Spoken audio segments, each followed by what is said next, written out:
Papers निकाले एक लिफाफे से। अफशा का हाथ पकड़कर कहने लगा, जानती हो ये पेपर्स किस चीज के हैं? अफशा का दिल धड़कने लगा। क्या है ये सारम? ये हम दोनों की खुशी है अफशा। बताओ सारिम, ये क्या है? वो प्यार भरे लहजे में बोला, ये हमारे नए घर के पेपर्स हैं। मैंने नया घर लिया है और तुम्हारे नाम किया है। अफशा को यकीन नहीं हो रहा था।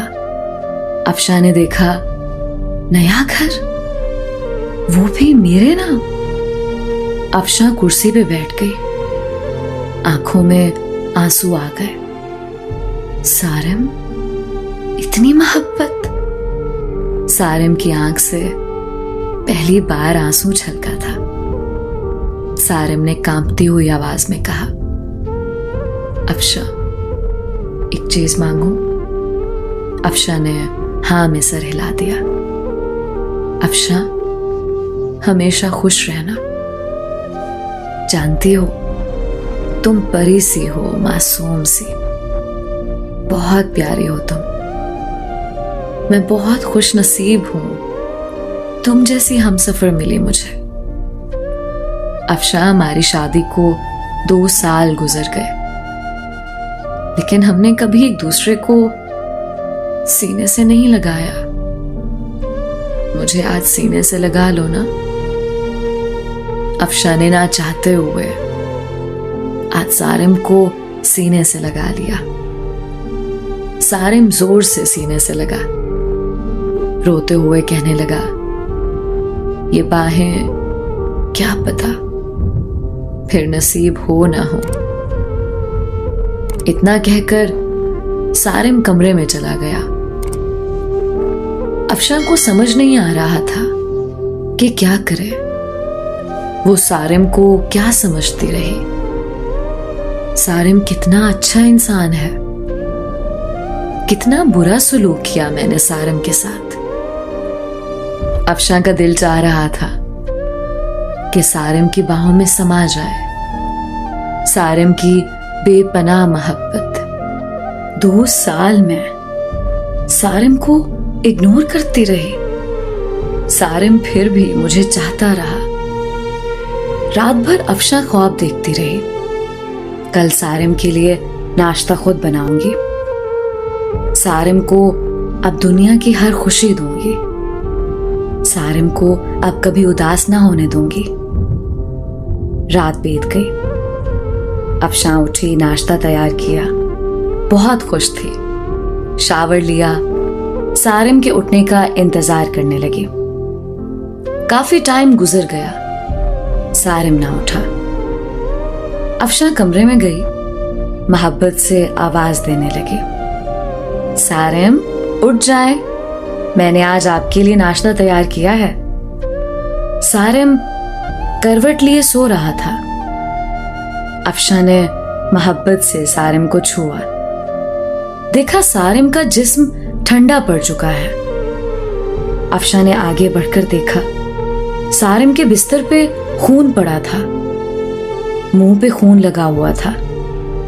अफशा चीखने लगी, जोर जोर से आवाजें देने लगी, सारिम उठ जाओ, ये क्या हुआ है आपको? सारिम उठो ना। मोहल्ले वाले इकट्ठे हो गए, अस्पताल ले गए। डॉक्टर ने चेक किया और बोला, मैंने कहा था इसे अपना ख्याल रखो, अपना इलाज करवाओ, किसी को साथ लेकर आओ, लेकिन शायद ये जीना नहीं चाहता था। अफशा ने रोते हुए कहा, क्या था सारिम को?